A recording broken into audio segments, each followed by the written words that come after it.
Because I wanted to have a video just with the interview with John, you know? And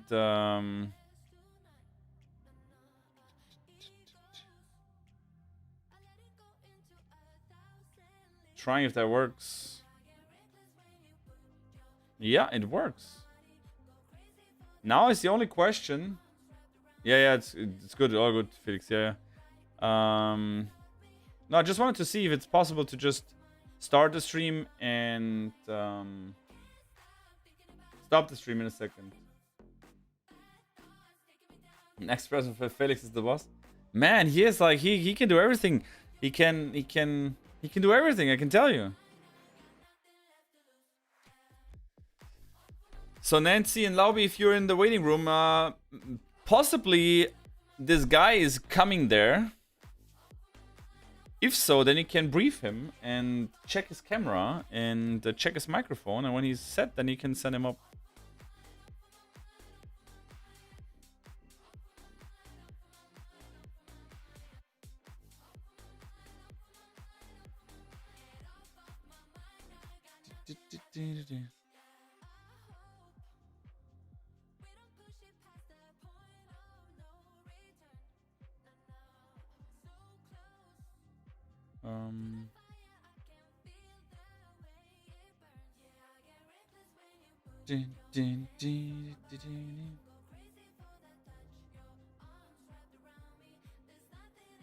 Schrambini? Felix, did you just write? Felix, stop it. No, Lavi, all good, all good. Nothing you need to worry about. Nothing you need to worry about or you need to do. All good.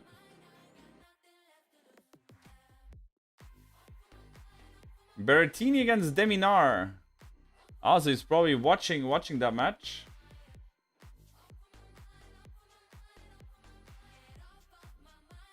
So he's probably because Alex is of course a good friend of him.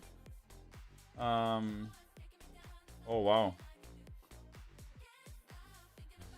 He's beating Berrettini, maybe. It's 6-3 and 6-all. What is even more easy, guys, for Nancy and Lauby, if you take that link and then you can just watch it yourself. Prince of Felix. Man, you have 20 accounts. What? Man, Felix.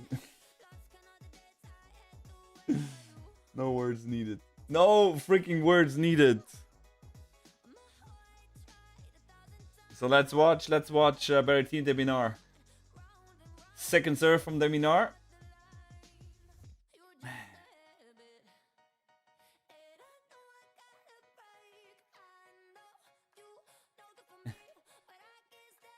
I mean, of course he's watching the match. Trust me. I mean, I'll text him that he can finish the match. That they can finish watching the match.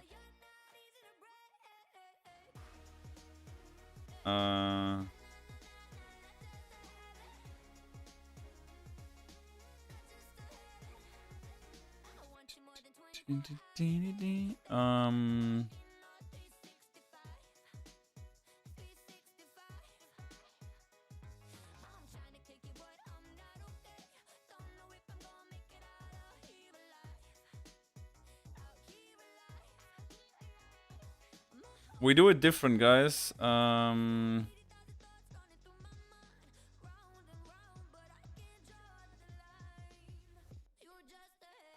think Johnny's already there and ready.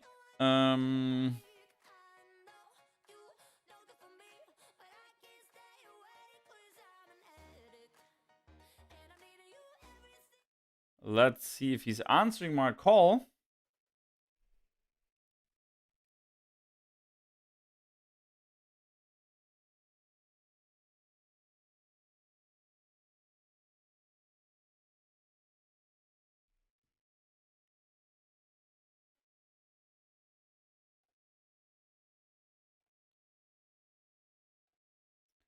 Let's go to the scene and then we can start with Johnny soon, I hope.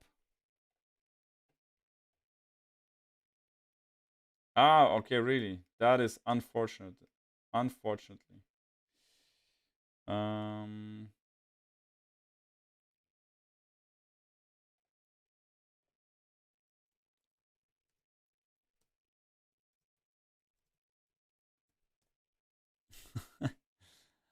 I just texted him that he should take my call. I'm about to call him. He's on the phone, but of course, if people are not, hey Fisher, how you doing? How you doing? Yeah, if he doesn't take the call, then we can talk to him, of course. Ah, look at this. No way. Hey, how are you? You're very, very good. How are you? Good, thank you. Yeah, I'm in Adelaide right now. So, yeah, it was warm here the last few days. Okay. That means what is warm?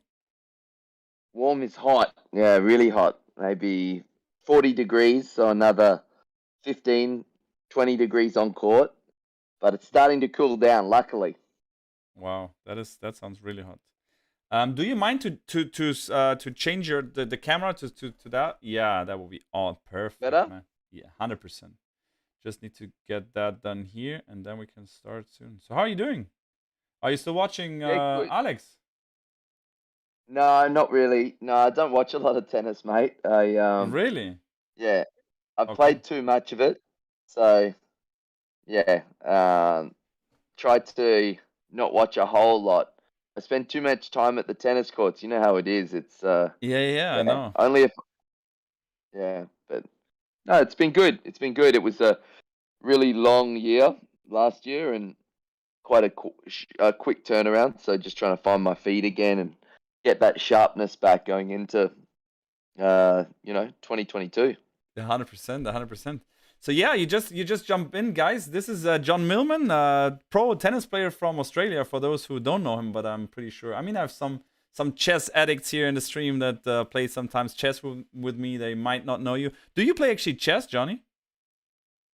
No, I'm not too good at chess, mate. I haven't Okay. got the brains for it, so I'm sorry, guys. I know No. I know how to play, but Okay. I'm not very good at it. Just the basics. I mean, yeah. Well, it's just as me. I mean, I started like just I would say half a year ago. I played when I was really young.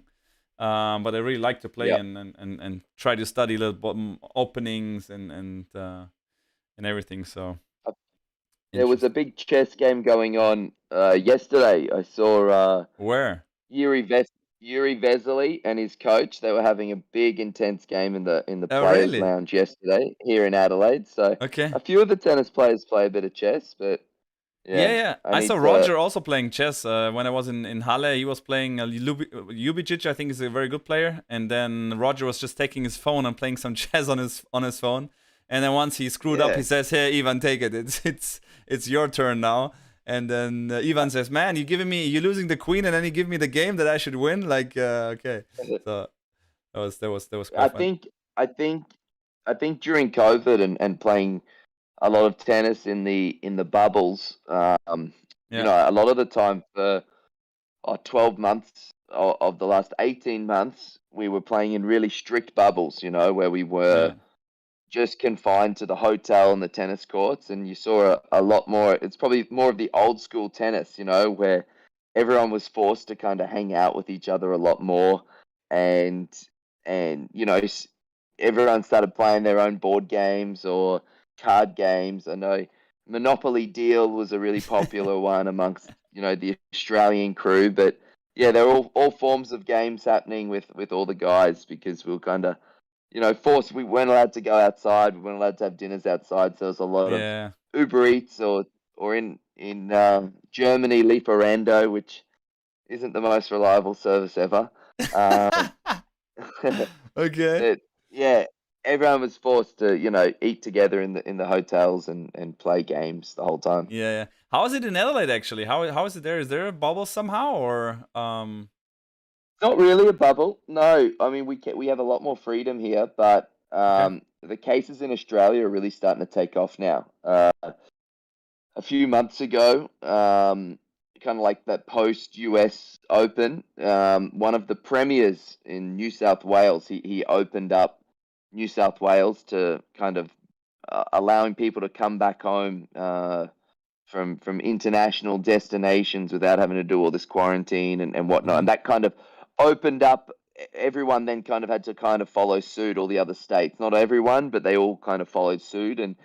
But since then, obviously, the COVID cases have gone up. So it'll be a really interesting Australian Open. I think you'll see a few players test positive and be taken from the tournament. But that's the world we live in at the moment. And in Yeah. my game, with the amount of travel and coming in from far and wide, that's just what we've had to kind of deal with for 18 months. Yeah. How do you deal with the situation, knowing that if you go out there and if you get into a Yeah. restaurant that you like to do, you might get infected? Like, how do you deal with that situation? Yeah, I think you still try to be pretty smart about it. Like I'm definitely not going out and eating out as much as I would have in the past. I do order in a little bit more than maybe what I would have in the past. But Yeah. on the other side, you still want to live your life a little bit. It's you don't want to be a bit of a hermit and spend all your time in a hotel room Yeah. and Sure. so you got to just find that balance and I think like when you're eating out, just little things. I'm looking for restaurants that maybe have outdoor dining because we've been told that it's much more safe if you can try to eat outdoors Sure. and yeah, just little things like that. Try to be in and out, but still kind of you still got to try to enjoy yourself somewhat. Yeah, I can Obviously, imagine. no parties. Yeah, the parties are the bad things. Yeah, of course. When there are a lot of people at the same spot, and especially indoors, as you just said, then it gets rough, definitely. Yannick is also there in Australia. He's traveling with Kimberly. She's playing dubs there and might get into the Australian Open. And he's like so far out, but he says like maybe there's a slightly little chance if there's some corona cases coming in, and then he might have a chance. But he's like way far out. But anyway. Yeah, that's actually how we met, like in 2018, right? Like the really first time where we got in contact. I would just want to jump through from the beginning because there's some interesting questions that I don't know about you, and you can help me answering Yeah. them. And and actually I found some funny pictures about you. I mean that picture, of course, No doubt. that's very very famous because you played Roger not even once, and you actually beat him also, which Yeah. cannot yeah, not a lot of players can say that. But I found a funny picture with you, starting with that one. Look at this Yeah. one. I don't know where you found that. Yeah, Gee whiz, have you been asking my mum for pictures? Yeah. So that's my family, and we actually give a bit of stick to Cara there, who's kind of where my head is. yeah. Um, they're all my sisters, and yeah, what a face that she's pulling there. That doesn't make her look too attractive there, does it? But yeah, look, they're all my sisters. I have no idea who thought to do that pose. Bit embarrassing now, but look, I come from a big family, 4 sisters. I'm number 4 of 5. We got Shona, Cara, Tessa, and Bronte, and Okay. Bronte's the little one out the Okay. back there. And when she was born, I desperately wanted a brother, and I Can was imagine. crying when I found out it was a little Aw. girl, but they look after me really well. I'm very spoiled. Sometimes a little overprotective, my sisters. But at the end of the day, they've been really good support and just want the best for me. I don't get home and see them enough because of my lifestyle, but down the track, we'll be able to spend a little bit more time with the family Yeah. and their husbands now. They're all married, so there have been a few more men included into the family. So Okay. that's a real Okay. positive for me. Got it. Got it. And you were born in Brisbane, right? So you Yeah, so I was born in Brisbane. I've spent my whole life there. Where that picture is actually, it's on a tennis that's court. on a tennis court in Sheldon. So Okay. that's about a 40-minute drive from Brisbane. And back then, I mean, I was pretty young then, and that's probably like 25, 26 years, 23 years old or whatever there. But Yeah. I was back then 45 minutes from Brisbane's actually bush. I'm not living on a farm, but I'm living in the middle of bush. But my parents, when they built the place, I don't know, 40 years ago, they wanted to have a bit of property, and my dad played football, soccer, and part of his contract, part of his wages, a building company was one of the big sponsors of the Okay. football club, and he said that part of his soccer wages, he wanted them to come to the house and build a tennis court there. So Oh, that really? tennis court's in the middle of the bush. It was actually a really cool tennis court. Yeah, middle of the bush. There are two eastern brown, which are the two deadliest snakes in Australia.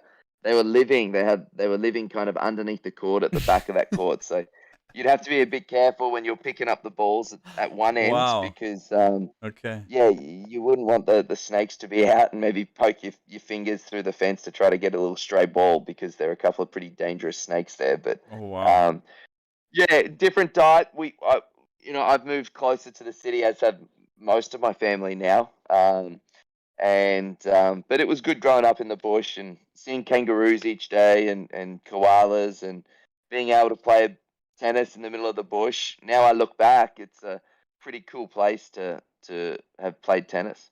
Nice. And so all your sister, that's the next picture that I found. So you played tennis, like perfect split step position. You learned that at a pretty early age, John. That's for Yeah, sure. I And I didn't translate that to hitting too many volleys. I like to hit from the baseline. Yeah, look, I actually think I've been stitched up a bit here because I think there must have been some little article or something, way back because the family were all playing tennis, my sisters too, okay, and they so all played. I Okay. think yeah they've come out to the tennis court and they've got me there. So I've been stitched up a little bit with a couple of the pitch, but it's all a bit of fun, isn't it? And I love tennis from a young age. My sisters all played, and I was super competitive. I remember I had to win the last point, otherwise I'd be in tears. And it annoyed the heck out of my sisters, Okay. but they were good to me. They were all played really well. Cara behind me, she was probably one of the best out of my sisters. She played, a couple of national tournaments and that, but most of them just played for a bit of fun. Okay. So no one went kind of international the same path that you did, or tried even. Not really. Yeah, I think it was a bit foreign to. I didn't come from a tennis family, and it was Okay. like, college tennis really wasn't a thing back then either, True. unless you really knew about it. And um, yeah, I just didn't come from that tennis family, so they probably didn't even know how it really worked, until I kind of put my hand up when I was kind of ending my schooling years and just saying, yeah, I kind of want to take this a lot more serious, and then kind of had to look into how I was going to do that. Yeah, nice. And then you were kind of like in juniors. I mean, some players they don't play much juniors. You played some juniors. You also played Grand Slams juniors, so you were already a good junior before you got on tour, and you didn't go to the college, right? You decided to play directly and take the Yeah, hard way right after the yeah, juniors. How was that? Just give me a short insight after like these couple of years between your 16, yeah, 17 participating in the first slam and the Australian Open, and then juniors, and then yeah. transition. A lot of guys my age, kind of from Australia, they probably quit school around 14, 15 and were Okay, doing kind of the whole junior circuit. They were playing all the junior slams and junior okay, ITFs and traveling with the federation and whatnot. But I didn't really. I wanted to do school. My parents were school teachers, so they kind of wanted me to stay at school. And at the okay, time, I wanted to just play tennis, but I'm really happy I did do my schooling. And then in the sure, school holidays is when I would play the tournaments. And I had a yeah, bit of success in a few of the ITFs, but really I didn't do a whole lot. And then I would get a run at like the Junior Australian Open because I was still, even though I wasn't playing a whole lot, I was still one of the better Australian junior players, I guess. So yeah, then when I finished school, the college route, I didn't do it.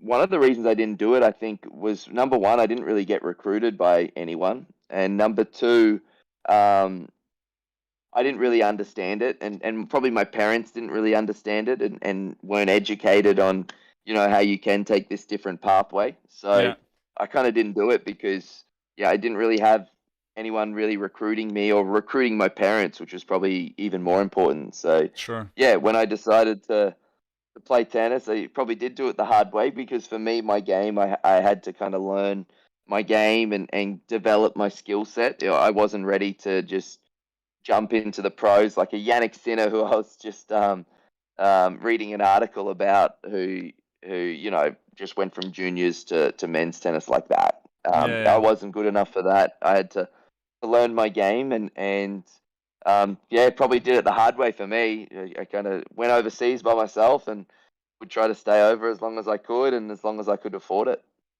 Okay, nice. And then you played for quite some years on the ITF and the Challenger Tour, right? But that's kind of Yeah, what everyone has to do. I mean, as you said, like just some few yeah, people just running through there. The most they're struggling long time. Also, like with Yannick, I saw the same. Like if you make like yeah, 200 ranking points up, like 200 ranking positions up a year, you're doing great. Like when you start. yeah, And but besides, yeah. I found yeah. Go ahead. Yeah, no, like you were saying, and it's a journey, and I like, and in Australia we have these things called apprenticeships. I don't know if you have the same thing, but apprenticeships is where you learn a trade. So you're not learning a university degree, but you learn a trade. Yeah. You learn how to become an electrician, for Yeah, we example. have. Yeah, You yeah, know, sure. and Yeah, and we have that. and you learn by spending time with a real electrician, and eventually you learn how they do, their job. And Sure. it takes some years to become a certified, let's say, electrician, to get your trade, Yeah, but you learn on the job. And that's kind of what I like in my tennis journey too. It was a bit of a trade for me. I was learning as I was playing. Most of the time I was by myself overseas, and each year I was hoping to get a little bit better. Um, sure. I had some pretty bad injuries, which kind of stopped that learning process and kind of Yeah, uh, made it take a little bit longer to crack into, the top 100, where I know a lot of people put this figure on, oh, you have to try to make top 100.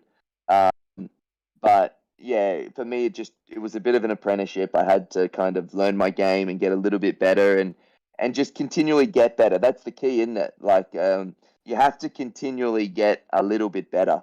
Um, because you don't want to stagnate. You don't want to just, get to this sure. level and then just kind of level out, because that's probably when you've maximized your potential. So for me, it was just really important to just continually improve my ranking, improve my game, um, and then hopefully one day get it to a place where I was making a living out of tennis. Yeah, perfect. I mean, coming back to that picture when actually Yeah, that perfect.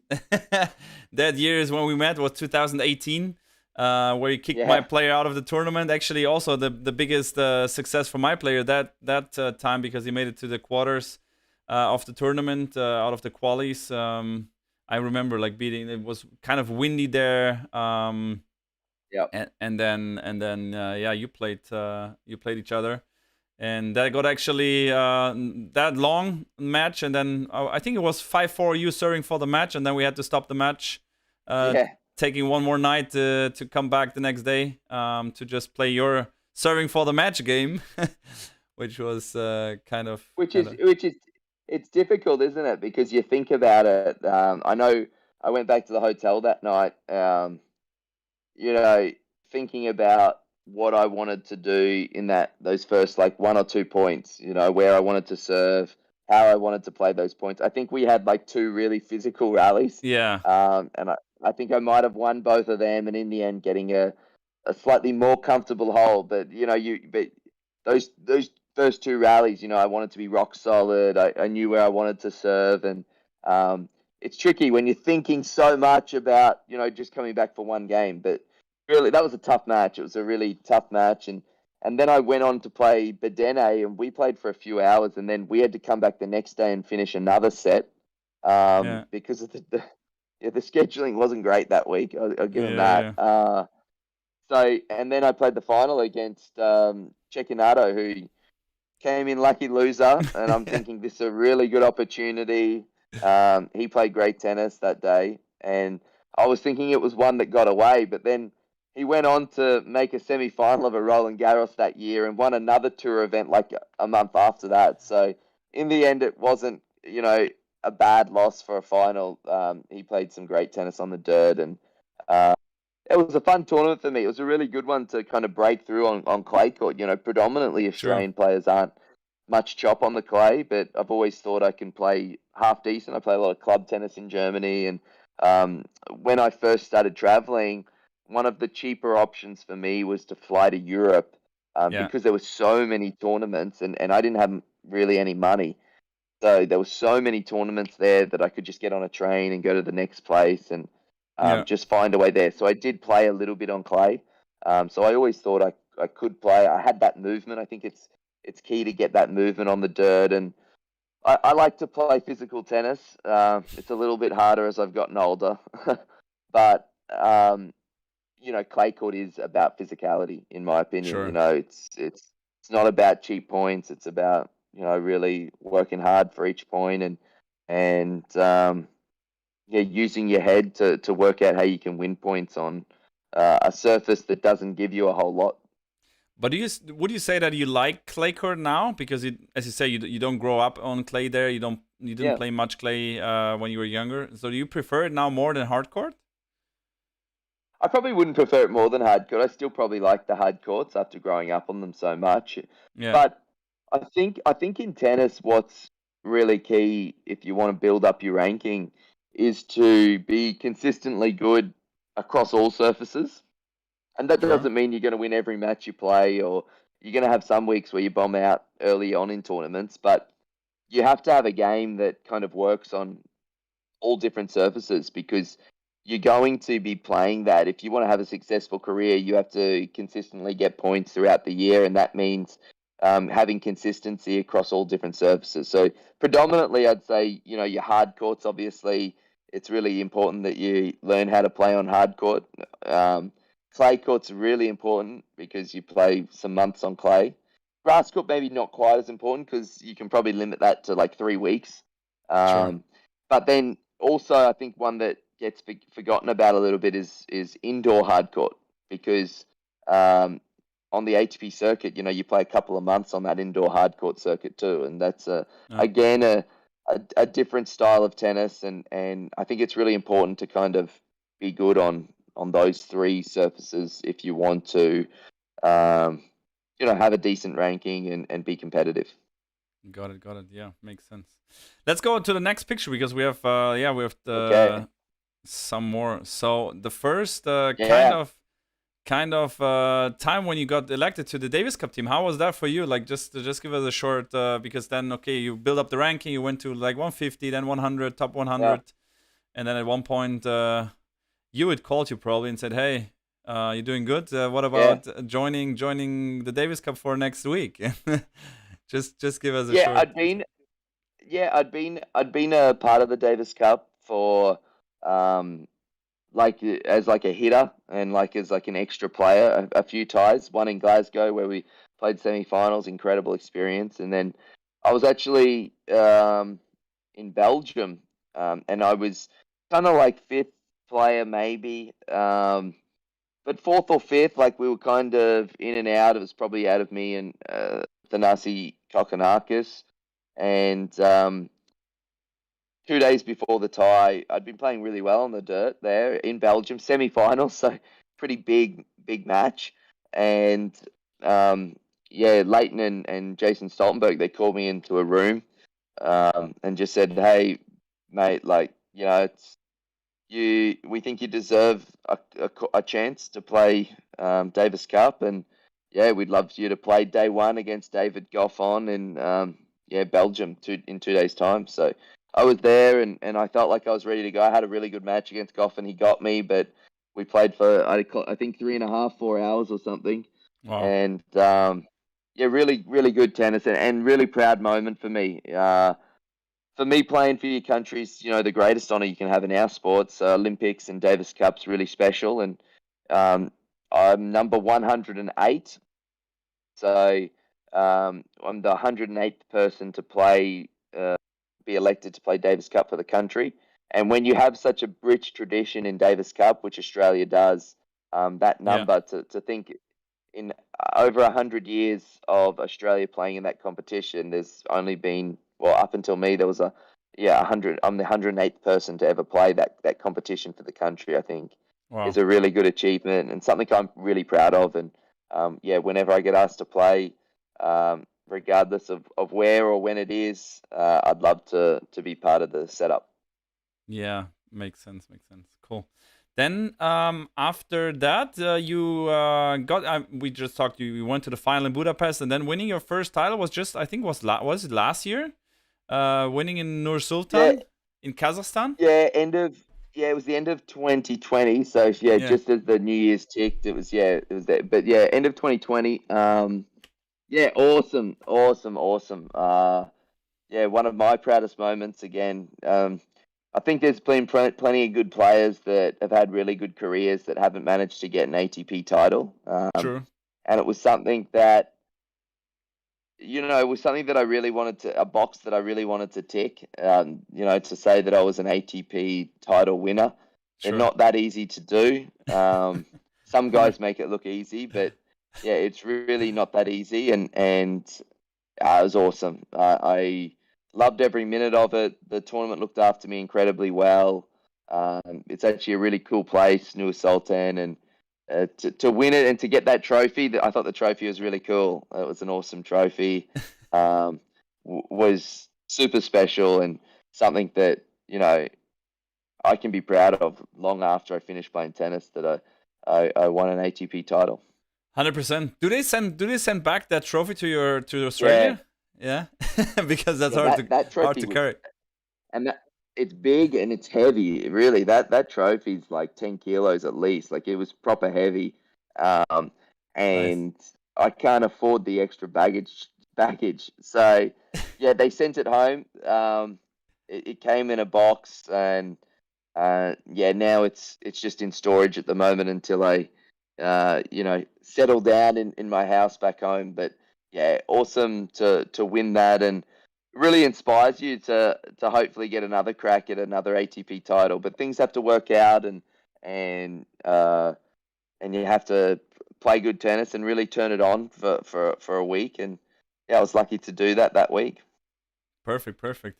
Besides, before we come to the Federer match and also some other questions that I have here.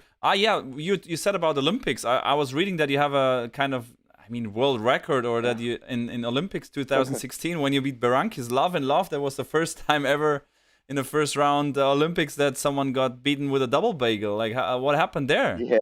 You just was that the first look, the first Olympics?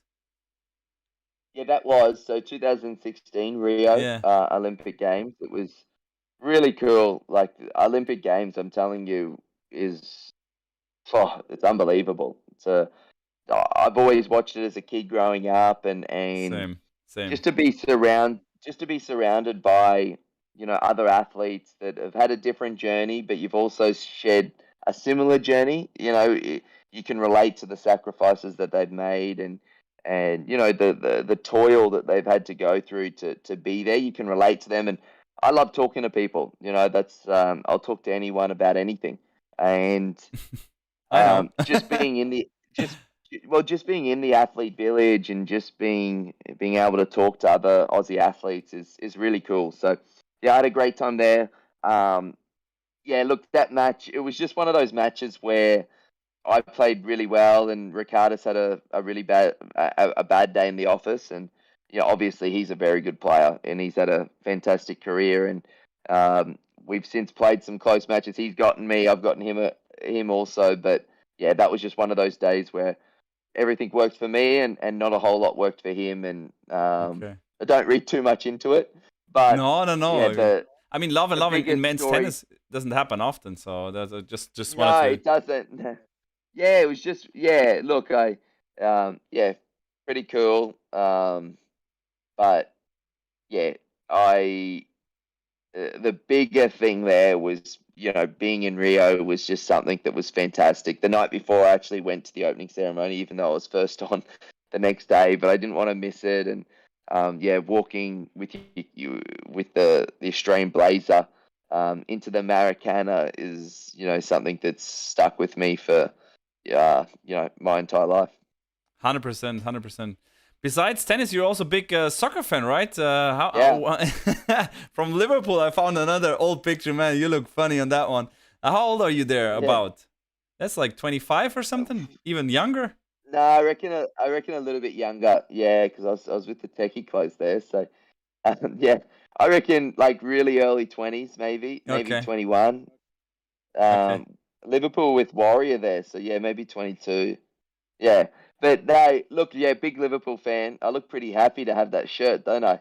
Yeah, Um, 100%. it, I 100%. I think it's yeah signed by the squad there, but yeah, Yeah. big Liverpool fan. I think it's really cool to have hobbies outside of tennis and interests outside of tennis, and Yeah. Liverpool and football's one of them. I think the more you travel, the more you realize how big a game football is, and if you can talk football with someone, you know, it's like a universal language in itself. 100%. Yeah, So 100%. um, yeah, we've got obviously a German manager now in Jurgen Klopp, who I think just tested positive for COVID, so we're not going to have him on the sidelines for Chelsea. But um, yeah, he's done amazing stuff with the team, and yeah, it's always good to have interest outside of tennis, and when the team's going so well, like Liverpool have had the last few seasons, Yeah. it makes it pretty enjoyable.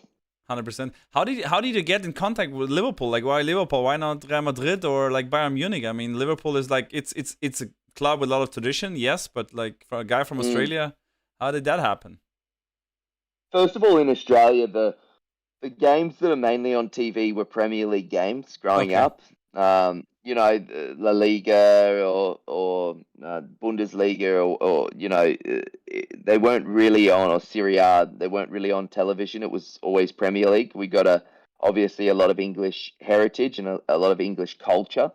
Yeah. So Okay. that those were the games on TV, and um, my dad's side of the family were mad keen footballers, and they all loved Manchester United, and the team they hated the most was Liverpool. And so it's like a 4 or 5 year old growing up. You always try to be cheeky, and you start to wear the Liverpool shirt, and that would annoy them, and you'd get a reaction. So you'd love that. But then when I first started playing football when I was 6, one of my good mates, who's still a good mate today, we both rocked up in a Liverpool shirt. You know, everyone rocks up in all different shirts that they've been given as 6 year olds and what their Yeah, parents have yeah, put them in. yeah, yeah. And we both had our Liverpool jersey on. And from then it was, yeah, that was definitely going to be the team. I think we both decided then and there that we were Liverpool supporters. And yeah, Okay, ever got it. since then, yeah, they've given me something to cheer about. That makes sense. Okay, let's get finally to yeah, the time when you played Roger. I mean, was it the first time at the US Yeah. Open when you played him? Was it the first time you played him there? You played him in Halle before? No, what?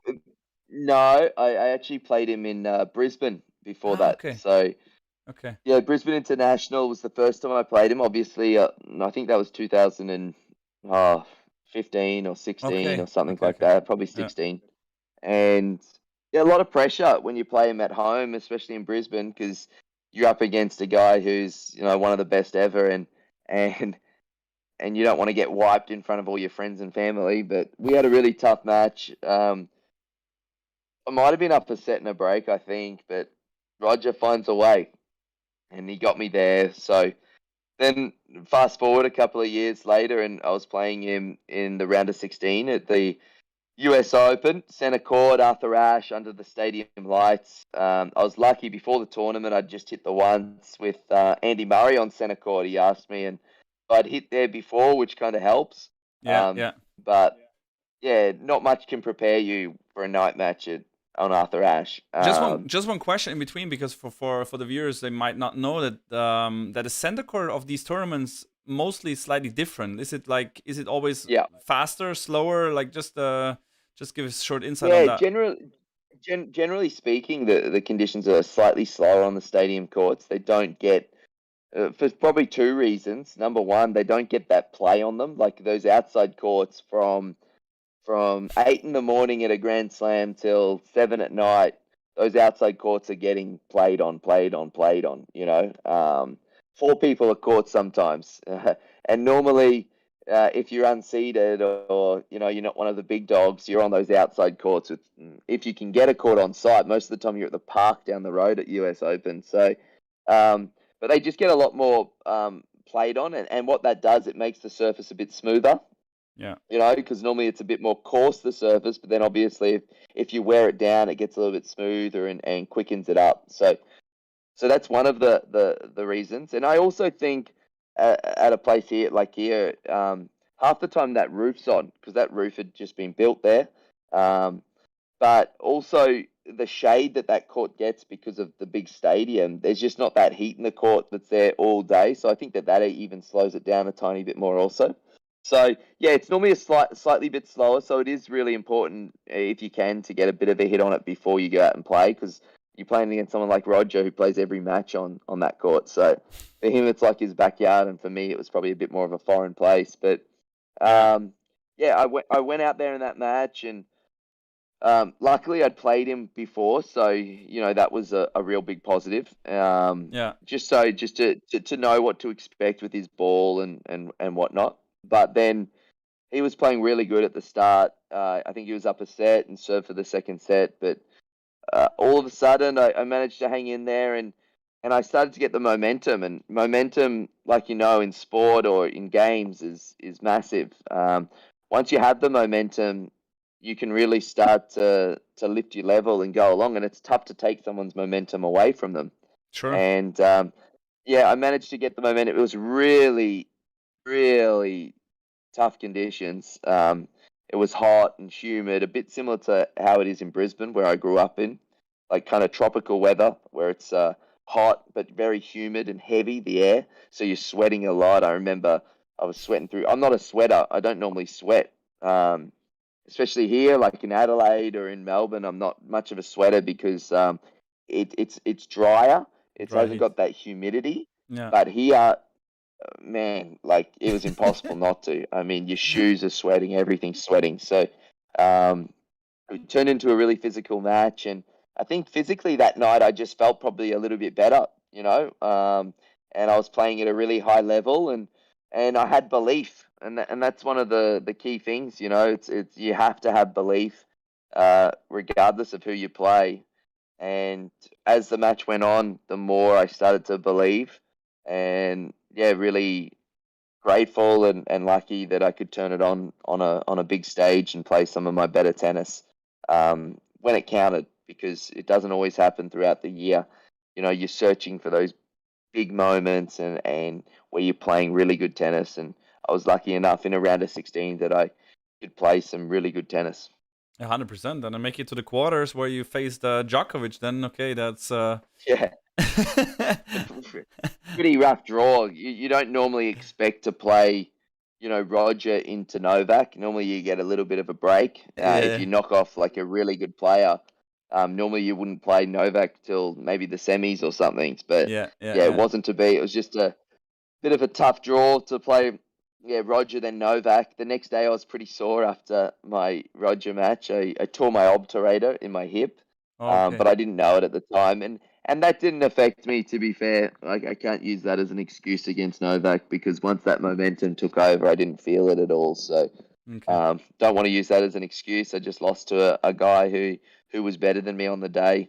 And as he's proven, as Roger and Novaks and Rafa in particular, they prove a lot of the times they are better than their opponents on the day. That's why they're so good. So there was nothing, no hard feelings. I was proud of my efforts, but just got beaten. My dream run got ended in the quarterfinals against a very good opponent in Novak Djokovic. 100%. And then 2 years later, 2020, and I was arranging some tickets. I remember I was there at the Australian Open. I took some tickets because John Millman played Roger Federer again, and I was sitting there for the whole match, watching that match on the stands. And I was happy that there is still these five set matches, and I can watch it live. We come like just shortly later to the topic about how should change, how to rules maybe should change or not change. But I was there sitting and watching five set matches, 5-set match from you against Rog, and this time he got like kind of the luckier end, because that was a 6-6 in the 5th set, long battles, and And Tough, you were up in the tiebreak, as he said after Yep. in the press conference. He was about like if it would be a normal tiebreak, he saw himself already showering and yeah, knowing that he's losing the match. But in Australia, they say that's a match tiebreak up to 10 in the final set. So just take us on that Yeah. ride. Yeah, we can thank Tennis Australia for making it a match tie break and not a normal tie break. But no, look, another really good match against Roger. It's funny, like with matchups, I mean, he's a freak, Roger. He's a great guy too, and he's going to be remembered for a long, long, long, long time. But yeah, look, I'm just really lucky that I've managed to play some good tennis against a guy like him. It's cool. It's something that will stick with me for a long time. The fact that I've been able to go toe to toe with one of the greatest ever a couple of times. I think that's something that I can be pretty proud of and something Sure. that's pretty cool. But yeah, Australian Open again. I would have really loved to have won that one. Playing at home in a third round at an Australian Open, it would have been unbelievable. It would have meant maybe even more to me than the US Open, just because being at home and being such a passionate Australian. Yeah, I would have loved to have won that. But yeah, again, I thought the level of tennis was fantastic. I How do you took feel? it to him, and How do you feel like because you were up? You had match points, no? yeah. No, I didn't have match points, but I was No. up in the tiebreak. I think I was up like 8-4, 8-5 in the match tiebreaker, Yeah. and How do you feel being 8-4 up there? and you know what you know what it's like in tennis. That was probably I think I might have 8-4. We switched ends. I remember obviously at 8-4 you switch Yeah. ends, Yeah. and if you're on Rod Laver, there's a slight hill, not a massive hill, but like slightly like this for drainage, and it's always a little bit easier up one end of the court. You're a little bit higher, so Okay. you can kind of dictate play a tiny bit more. So I went on the low end, which is probably the tougher end, I didn't and then even I know think that. yeah, just slightly, and it makes a bit of a difference. It's Okay. not why I lost. Yeah, Everyone yeah, plays yeah, the same amount yeah, of yeah, points, yeah. Sure, but but okay, it does it is the trickier end to play from. Um, okay. and I think I was serving, so I might have lost that point on serve, and then all of a sudden Roger has two serves, and it's 8-7, and it's game on, and the belief's there with him. And these top guys are some of the toughest ones to put away, and that's why they're so good. They've done it time and time again. Where they've come back from the brink, or they've pulled up big in clutch situations, and they do it more often than not, and that's why they're so good. It's Yeah, yeah. they play some of their best tennis when they need to, and I've looked back at that match. Obviously, you do. You look back and you have a bit of a think as to what you could have done differently, and apart from a couple of unreturnable serves, you can't do anything there. But when I was in rallies, I actually um, Roger actually played some really good tennis. I stuck to what had been working for me, and I did the things that had. I went into the patterns that had been working for me, and I was executing those patterns. But Roger came up with some stuff that's too good. Now it hurts. You walk off the court, and I guess what hurts the most when you walk off the court is, first of all, when you feel like you were in a position to maybe win it, but you fell short. That hurts.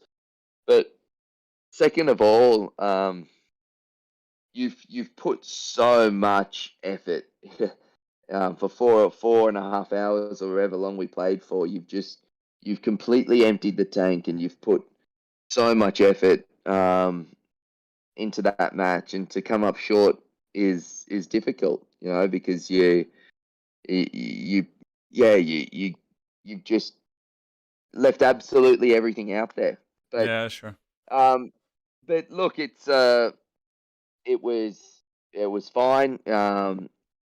It was an exciting match, and I think that's great for the spectators. I think it's really It cool. was. I mean, I was sitting there. I mean, I When was it I was watching. I was sitting Yeah, there. I couldn't leave. It was just yeah, incredible to and I see. think that's what it's about, isn't it? At the end of the day, yeah, I want to win as many matches as I can, and Sure. I want to do well, but tennis is an entertainment sport, and you want to have people excited about watching the sport, and even more so, people can get excited when they watch you play. I mean, I think that's a pretty big thrill, that you can bring for a few hours. You can bring a little bit of entertainment, to people, and you can have them playing the points with you, and that's, for me, is what sport's about. That's Sure. what entertainment is, and I feel like that night I managed to do that with a few people. They were riding the points with me and sharing the emotions with me, and yeah, I wish I could have won it for those ones that were going for me. When you play Roger, though, most people aren't going for you. So yeah, Even in Australia, but sticking to that yeah, entertainment factor, what I just said before about the rule changes, wanna have your opinion about what do you think about rule changes in tennis? Like, which rules would you change? What do you think is good? What do you think is not good? Because there are several things, like in the next gen finals, they try several stuff out, like the no lad, yeah, no ad and stuff. What do you think is good and what not? yeah. A couple of things. I feel like, first of all, I'm not a big fan of no ad and no lets. I think it becomes a bit gimmicky, in my opinion. I I actually am a bit of a purist with tennis. I've Some of my favorite matches have been some of my best of 5 set matches that I played. Um, so I love the formats in Grand Slams. But you as a I player, would, but you say yeah, you say yourself you don't watch that much tennis. Of course, you're a lot on court. Can you imagine like watching a yeah, lot of more tennis? so, yeah, more so because I just spend so much time on the tennis court. Yeah, yeah, that's It that's what I mean. consumes But it after, consumes so much of my yeah, life. yeah, I just need to have a break, because I think that's gives me the best chance of success when I get out on the tennis court. 'Cause yeah, otherwise, you're mentally fatigued as a player.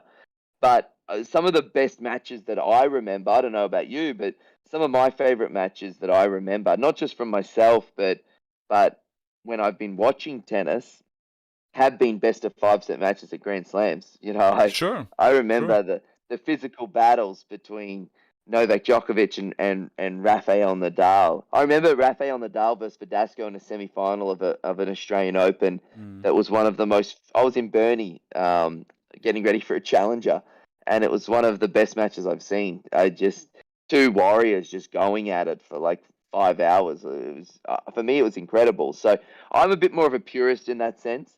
I would like to see the Masters events back in the finals. Remember how the finals of a Masters event used to be a best of five? Fives, yeah. Um, yeah, I have no problem before that them being best of three, but I do believe that, yeah, I'd love to see go back and see best of five in a Masters event.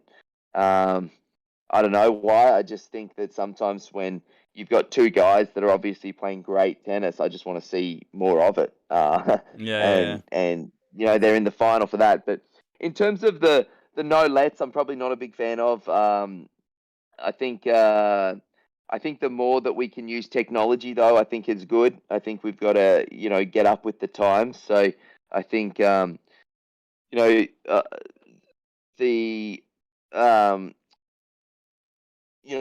using more of the electronic stuff is easier as a player, first of all, to Yeah. to have electronic line calling and whatnot. I think that's better for me. But um, in terms of the rules, yeah, look, I don't think we're in a bad spot. I think it's really hard to. I know in a lot of sports, for example, in Australia, we play cricket, and um, shorter format of the game seems so appealing. They reduce the amount of overs so you can finish it in 4 hours or whatever. Whereas Mm. sometimes cricket can take, a day to finish. That's crazy. Um, and this is a consumer, they want action, they want action, they want action. The tough thing is with tennis is you can make it smaller, you can play first to 4 games, but it doesn't change the style of tennis. In cricket, this sport that's played in Australia, for people who don't know cricket, they're trying to hit every ball out of the stadium just about, because it's a shorter format of the game. Yeah, yeah. But with tennis, you don't really change the way you play if it's first to four or first to six, in a Yeah. set.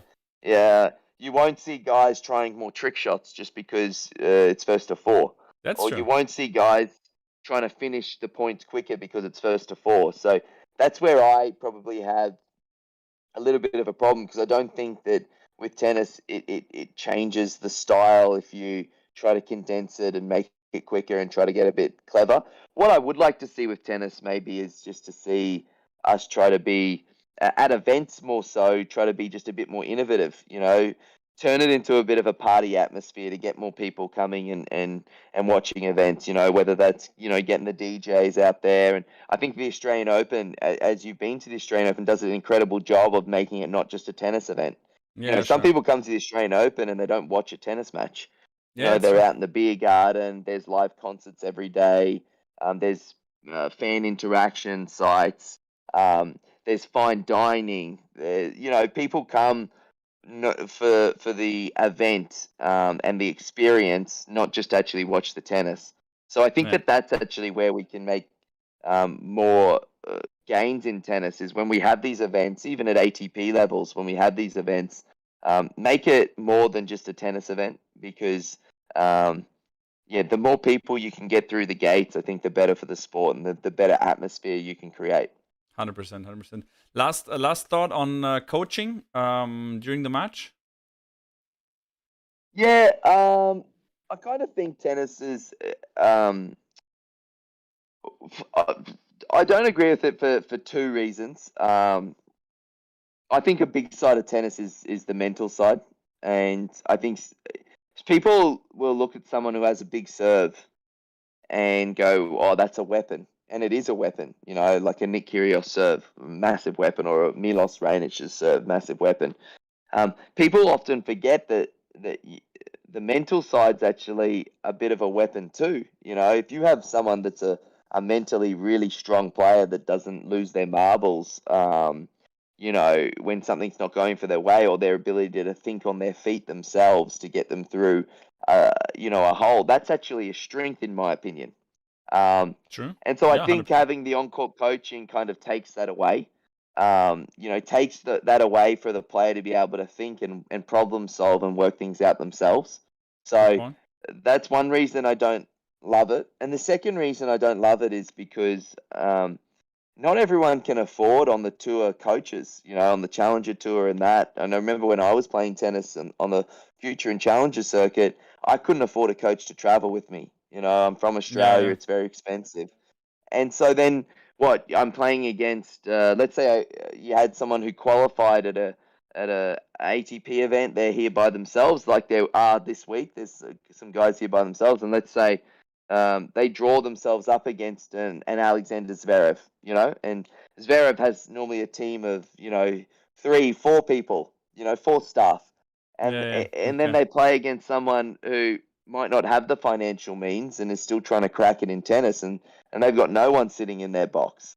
I just think, just because of you know your ability to be able to employ a massive coaching staff because you've been very successful, shouldn't give you an advantage on the court. And so that's probably Good my two point. reasons why I don't really agree with it. Very, very good. Yeah, I was not thinking on that side of of it, but very, very interesting point. John, I don't want you to stay even more longer. I just wanna wish you it was like Thank you. almost an hour. I mean, pleasure to have you here and getting some talk with you. It's always nice. You're playing now in at the ATP against Kokinakis, against a friend of Yeah. yours, um, Yep. Australian guy who's Yeah. Yeah, getting back. good player, mate. Yeah, good player. Obviously, massive talent. When he's fit and healthy, it was great that he actually got through a year last year and got plenty of matches. He was playing a Yeah, bit more on the Challenger circuit, but his biggest opponent in the past has been his body. And look, to get through that year last year, I think has given him a lot of confidence. And he's from Adelaide, so he's probably used to these conditions a little bit more than myself. But it should be fun. Always tricky that first match of the year. You're still trying to find that sharpness and trying to get going. And sometimes it's not perfect, although I'd love it to be perfect, but we'll see. and it's going to be a tough match. But yeah, you got to start somewhere, and I'm looking forward to it. What can we expect from Mr. Millman in 2022?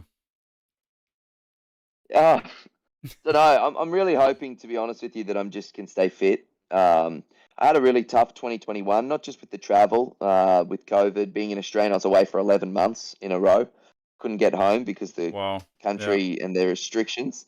But not just that. What made it tricky was the body. 2 days before Roland Garros, my back completely gave out. So I had to pull out 15 minutes before my main draw match there. And I went into the US Open with bone bruising in my foot. So I hadn't really hit for 2 weeks before that. So it's disappointing when at these big tournaments when you're not 100% fit.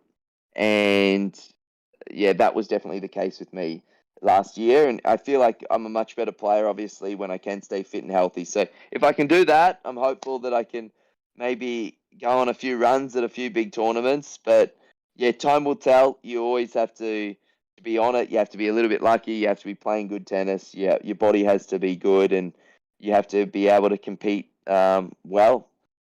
Because the older you get, the tougher it is, and these young guys have a lot of energy. 100%. One last controversial question on my channel is always about the topspin volley in men's tennis. Give us a just last answer to that question, and then we're done. Do you use it? Topspin volley. Yeah, the topspin, the drive volley. Do you use Drive it volley. in? Yeah, exactly. Or like, how do you see that in men's tennis? Yeah, well, someone like a Roger uses it a lot, or even like an Alexander Zverev. You know, he uses it a lot. I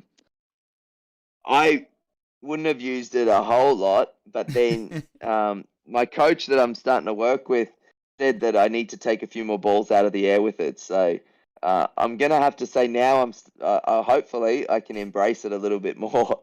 Oh, really? If you'd Nice. asked me, if you'd asked me a month ago, my answer would have been different. That's funny. So even now you're what? You're 32 now? Yeah, 32 and a half. 32 and a half. So even with 32 and a half, people start using or start to get into the topic of a topspin volley. Yeah, nice to hear that, because I'm a big fan of it. So well, there you go. Yeah, you always got to look to improve, and if that's a little improvement I can make, then that's perfect. Perfect. Johnny, thank you so much for your time. Thanks for being here. I wish you all the best No problem. for the match against Tanasi, and also for the next upcoming tournaments, of course, Australian Open, and for the whole 2020. Stay safe and healthy, and hope we see you soon on any other tournament. Have a great one. Thank you. I'll see you down the track. I hope so. John, thank you very much again for being here. Highly appreciate it. Bye. Take care. Bye. So that was Johnny. Very, very nice guy, I can tell you. And we go back to the match that is going on at the moment. And it's not Krawietz Pütz, it's Krawietz Zverev against Evans and Murray. They completely switched up the doubles teams, which is slightly impressive. And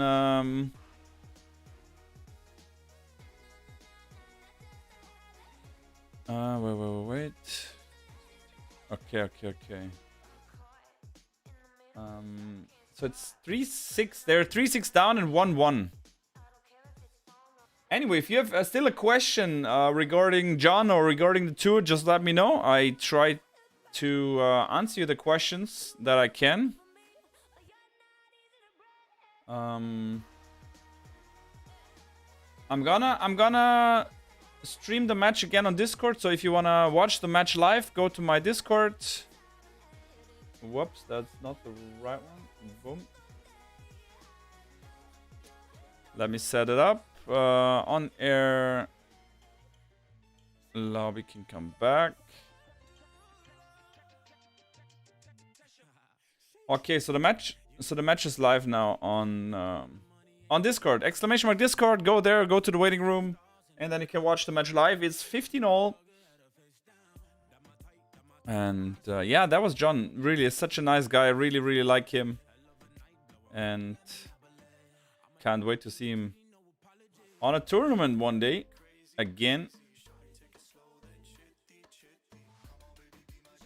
So Krawietz. Interesting. Krawietz, Zverev. Wow. I mean, I don't know. You never know, like, if someone is injured, or why they change it up, but I mean, Zverev is not I mean, he's a decent volleyer, but he's not the best volley player, right?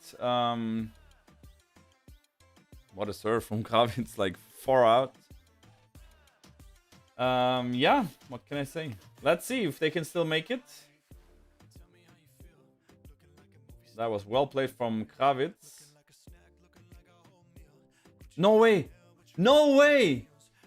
No freaking way, behind the back from Evans, and they win the point because Zverev puts the volley like 4 out. I mean, that's insane.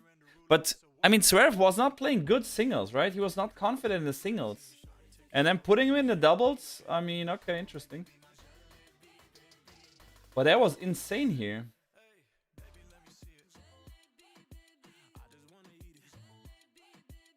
Wow.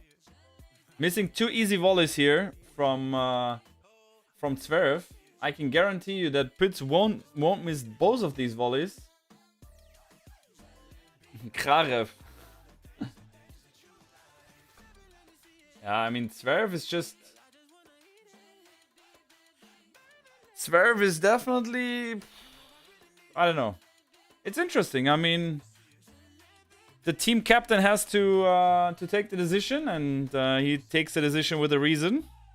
But for now, I would say I don't understand the decision that much, because Krawietz Pitts played an incredible doubles like the last couple of times when they played together.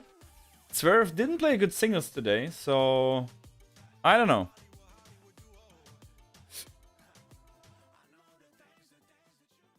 So yeah, that was John Millman. We didn't talk a lot about his injuries. He was injured a lot on his shoulder, as he just said, like he's struggling with his body a lot, and that's where he needs to focus, and hope that it's getting better, and that he stays positive for sure. I mean, Zverev is not looking good. It's not. Krawietz wanted to take a low 5, but Zverev just didn't see it or ignored it. I don't know. Evans Murray. That's also interesting that he put Evans there, because Salisbury is like, what, a top 10 doubles guy?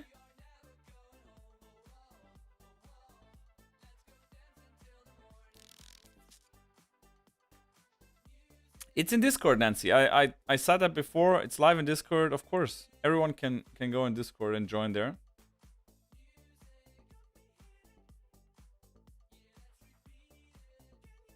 For sure you can. Yeah, so let's watch them. I have to move to German to watch tennis. No, you don't have to. There's something called VPN client where you can just pretend you're here. It would be more fun with Pitts. I don't know if it will be more fun, but maybe the thing is that they have just more chances with Pitts on the court, because now it seems like not going well here.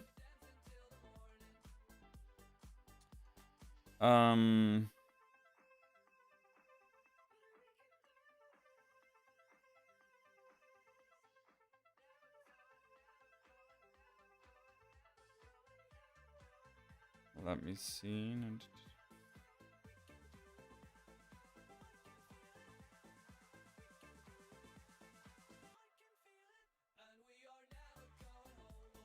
So 15-all now. They need to get the break back, otherwise they're in big trouble here. Zverev is yeah, not looking good, I can tell you. Wait, I'll keep the light on. So it's Murray to serve. But it was interesting what he said about the differences of the court, right? So serve from Murray. Net serve.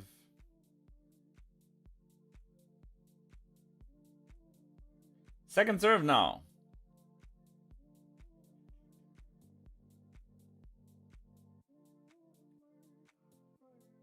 Solid play. I mean, that's too fast. I cannot commentate doubles, actually.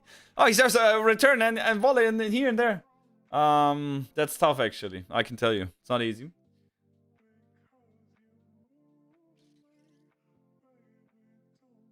But it's also interesting that Zverev stays back, right? He's not at the net when... That's a good return. 30 all. Big point now to get back.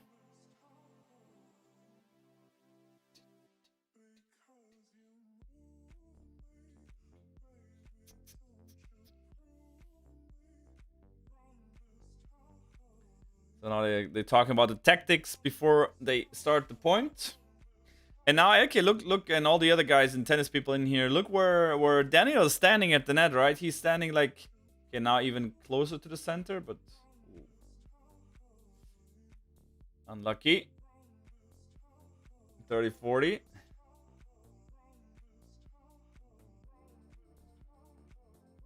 Is he the team captain? Looks like it, huh?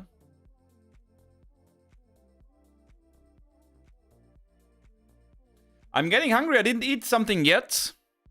But that's gonna change soon, I think.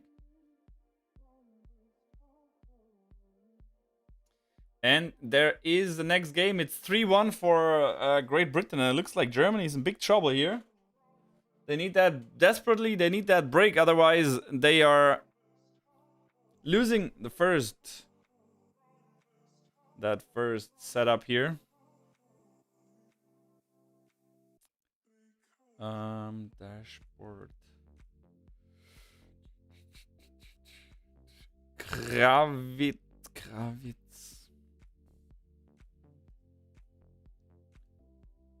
Evans. Now Zverev is serving. And he gets that one.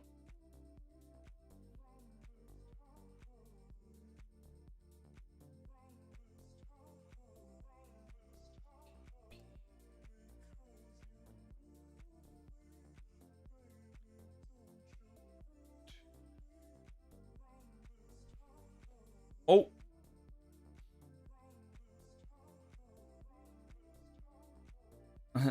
smashing contest now.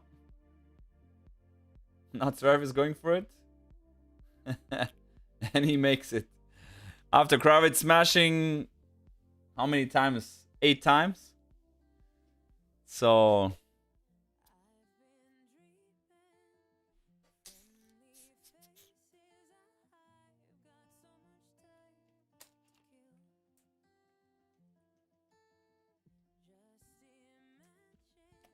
actually, Nancy, Povo tennis. Povo tennis is not Mitko. Povo tennis is Ingo. It's the partner of Mitko that they do this Povo tennis, touch tennis. They're kind of partners. That's a good one. So Mitko is no worries, because he said, "Hey Mitko." Mitko is Bobadai. Bobadai. That's Mitko. I mean, I'm pretty sure that Mitko does not have the Povo tennis, touch tennis, like account on Twitch. If you're still here, you can tell me if it's wrong or right. But Bobadai is Mitko and Povo is Ingo. So yeah, that's it. 40 love. First to serve, second serve. That's a good serve. And it's a 3-2 for still Evans Murray.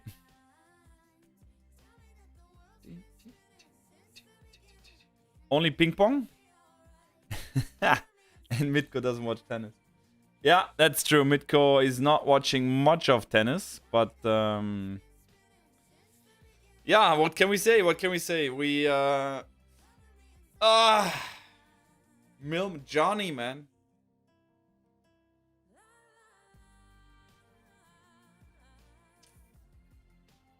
Oh, I'm tired, man.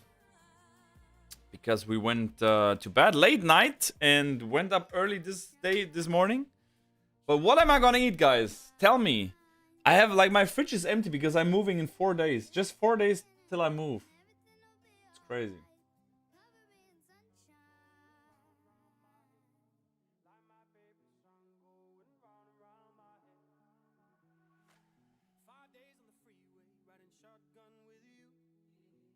Just 4 days left. And then I'm going and moving. So I need to prepare myself actually here.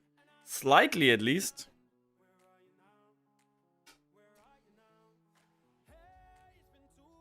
He's the team captain of Great Britain. Funny. Vollkornprodukt. Yeah, I cannot eat any sugar, so no cereal today. I don't have cereal, but cereal... it's tough.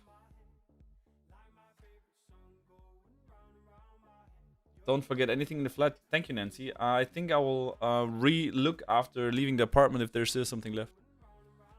But I need Laubi Elke or a German people in here. Do you have any contact to a Mietrechtsanwalt? I need a Rechtsanwalt Mietrecht that I can contact tomorrow or Tuesday, because they need to tell me if because I wanna double check and double be sure that that I don't need to paint my walls. Or that I should not paint my walls. Not a cleaner, no. I mean, cleaners could also be good, but... Oh, that's a good return from Zverev. 15-0. I mean, to serve into Zverev's backhand is... interesting, but they know it better.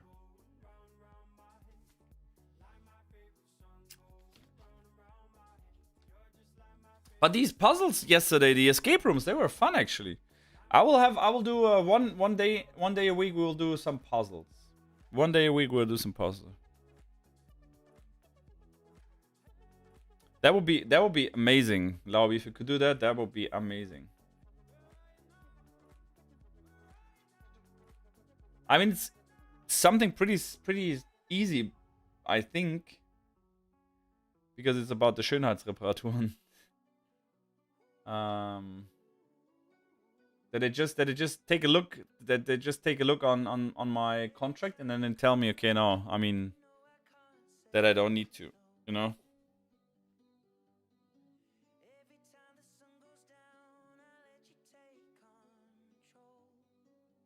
So 3-2 server is Daniel Evans. First serve, let and long. I know it depends on my contract, Elke, but it says in my contract that I have to do it once I leave the apartment. That I have to paint the walls. And in German law, that's... Oh, he misses the return again. Zverev is out of him. So, German law says if there is something written that it says when you leave the apartment you have to paint it. Yes, it was painted, but it has nothing to do, in my opinion, how I researched. Doesn't matter if it's painted when you got in or if it's not painted when you got in. If that sentence is in your contract saying that you have to paint it when you leave the apartment and you have to paint it, this is something, it's illegal. And why? And if you sign the contract with an illegal sentence in there, the whole part is a kind of illegal, and then it goes back to Besenrein.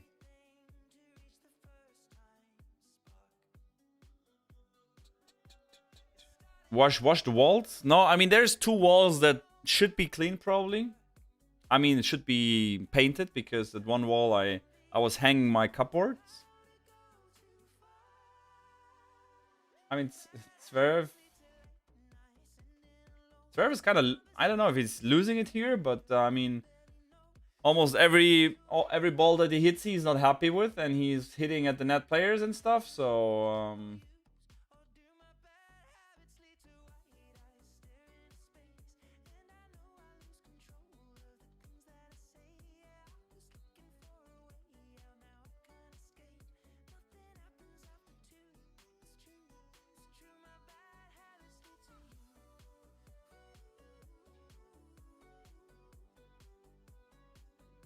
It's not insane if I have to paint, Nancy. It's just a rule here in Germany. Normally the rule is when you get in an apartment and it's completely renovated and freshly painted, once you leave the apartment, you have to leave it the same way as you got in the apartment, which makes sense actually. And if it's completely kind of not done, then you can get in.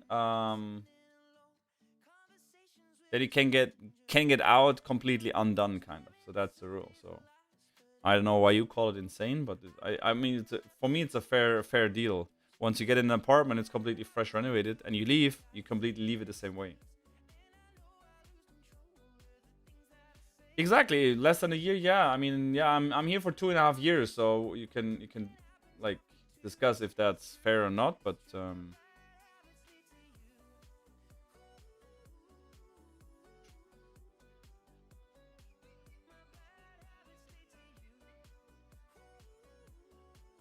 the problem is I just don't want to have any issues later on, and I know that there will be issues.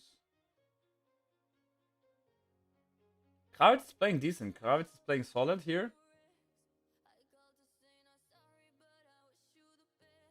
Yannick Hanfmann and Jan-Lennart Struff. And Pütz is there, and I mean, he's thinking, oh man, I'm not playing. What do you mean good to know you have this law? So 4-3. 2 more service games for Great Britain, and Germany needs to get the break. Otherwise, they're out of this tie here.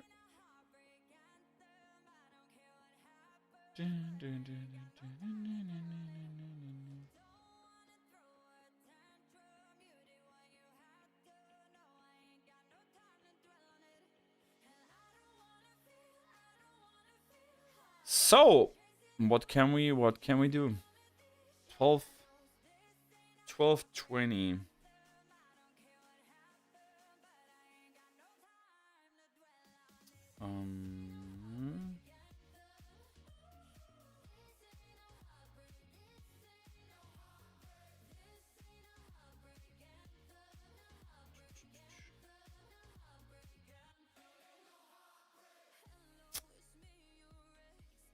I think I'm gonna order last couple of times my favorite food, because then I cannot order it anymore.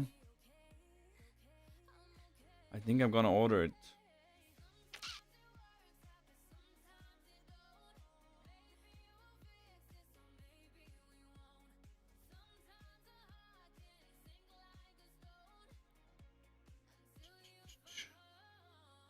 But do they put sugar in there? Ask for the recipe? Ask for the recipe. I can call them, and I mean, this is insanely good. Yeah, I should ask for the recipe. I feel, yeah, 100%. But I will not find another one, because in my new apartment I can cook finally again. I will put a table there, and then I can use the kitchen. Freaking hell, because that's what I'm looking actually forward, because I have my favorite dishes. I can just I like to cook them, and we do some cooking streams. Let's do some cooking streams. And Zverev is staying back even on the second serve. What the flush?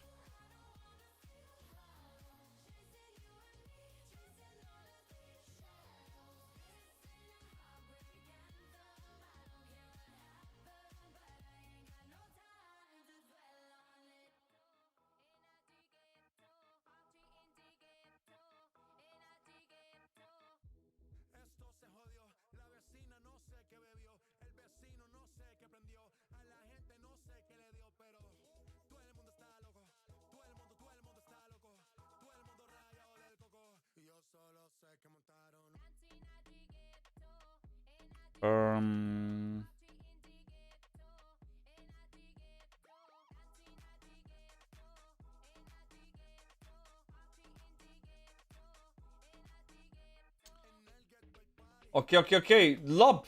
Evan smashing. No. Zverev not getting there.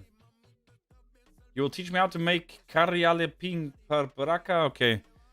I'm not sure if I want you to teach me that, but we can talk about it.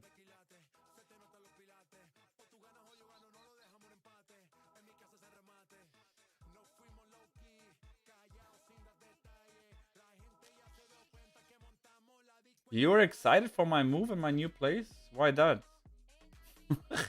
Why are you excited for my move?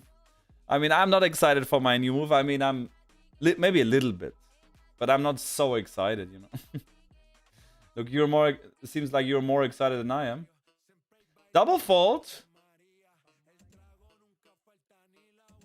Double fault now. 30 all. Chance there.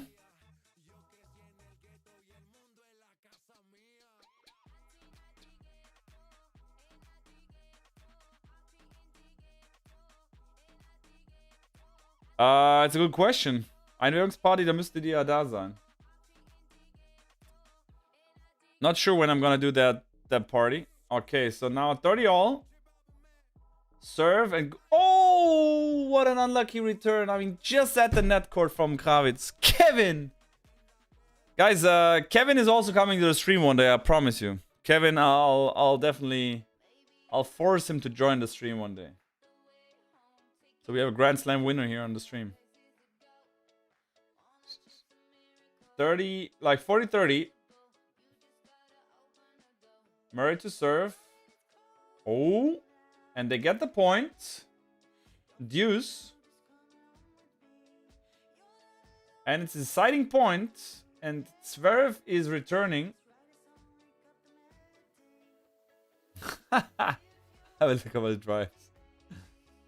I mean, Dresden from Bonn is like... It's like some hours. It's like 6 hours.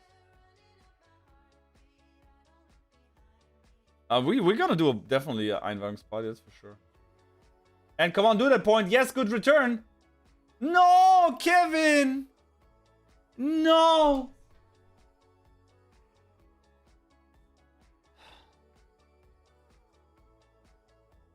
That was a chance of getting back. That was a chance of getting back. Actually, good return. And Kevin slightly hits the ball again to the net court. Unfortunate. Now it's Zverev serving.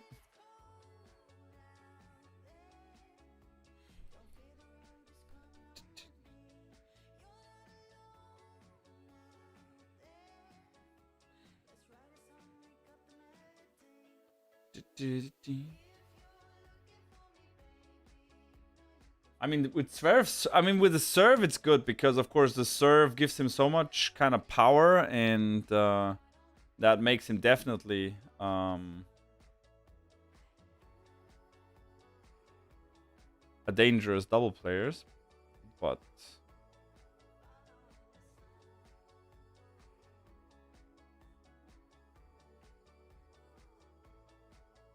okay, that was a forehand tank into the net. I don't know. Zverev is. I mean, he's not feeling himself, right? He's not feeling it.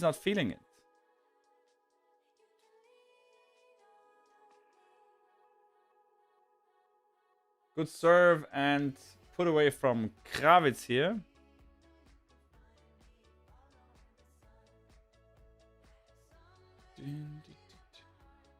And actually, I just saw that.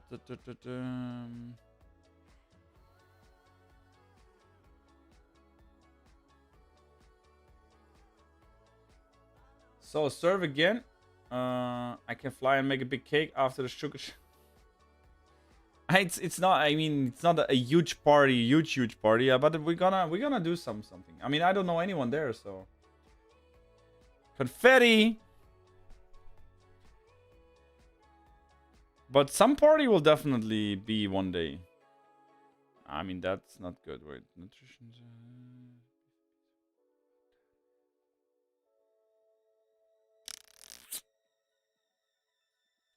I need to have a setup, and that's actually on my list as well.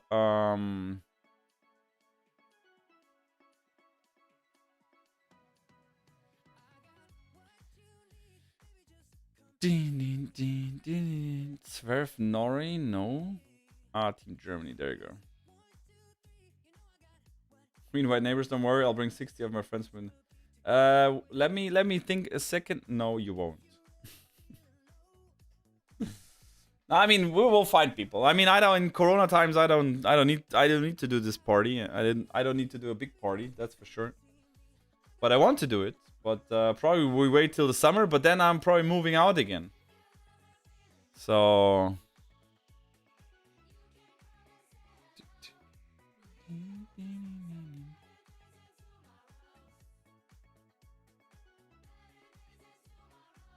I'm just thinking because now with the background, I want to have a tennis, something like looking like tennis, you know, because if people are scrolling through the Twitch sports section, they don't see that it's about tennis here.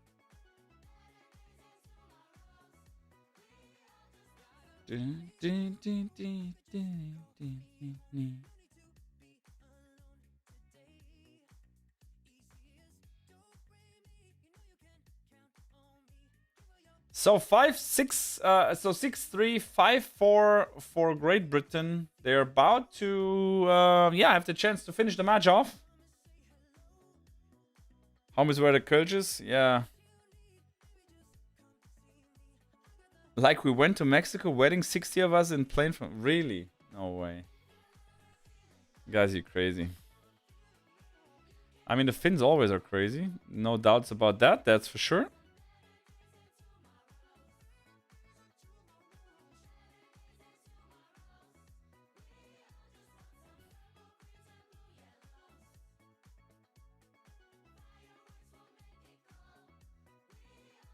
So, serving for the match. Evans to serve.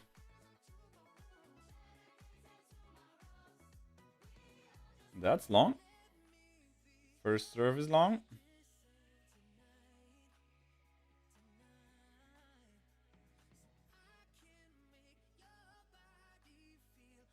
Second serve. Evans to serve. Second serve. And Krawietz returning long. Unluckily. Private plane.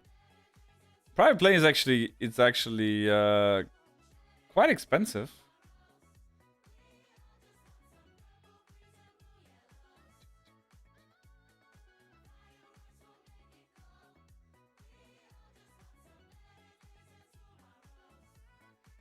Zverev missing that return.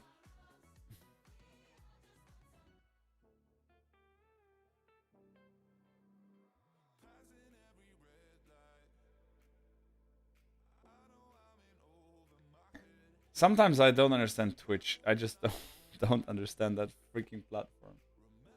That's a very good serve. And there's 3 match points. 3 match points for Daniel Evans.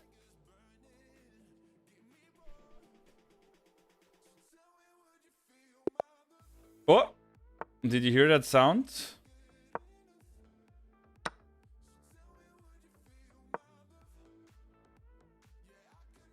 Match point number 1, Zverev returning. Evans, good volley. And not yet.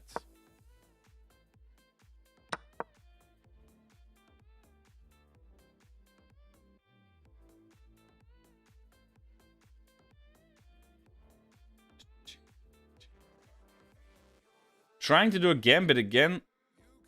I want to play some rounds of chess before, like, till my food is coming. Should we go here?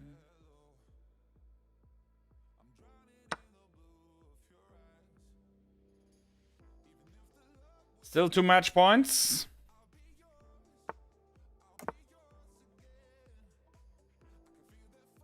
Yeah, you could rent them easy, but it's still freaking expensive, Nancy, to rent a private chat.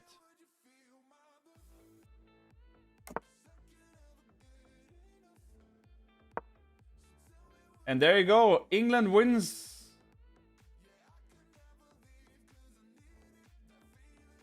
England wins that game and 6-3, 6-4.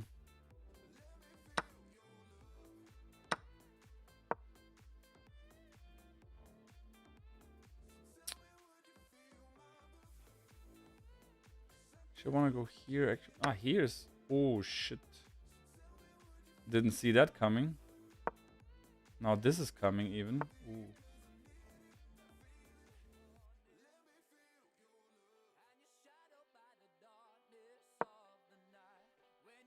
So yeah, England is winning here.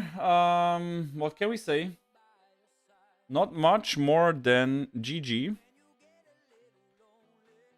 Streaming done.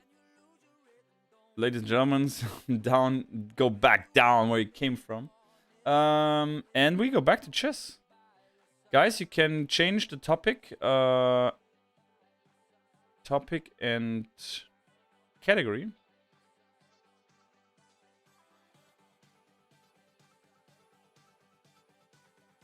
And let's try to hustle back here.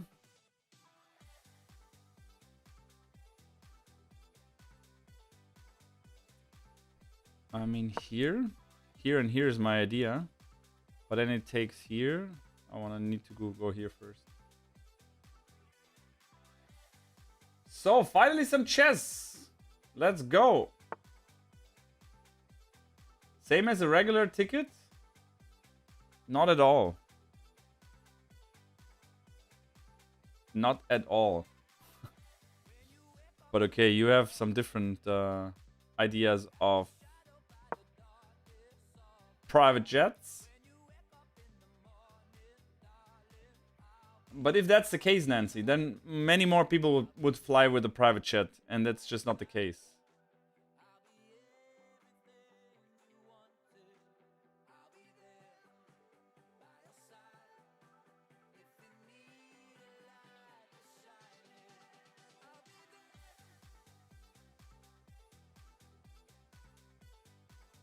Here.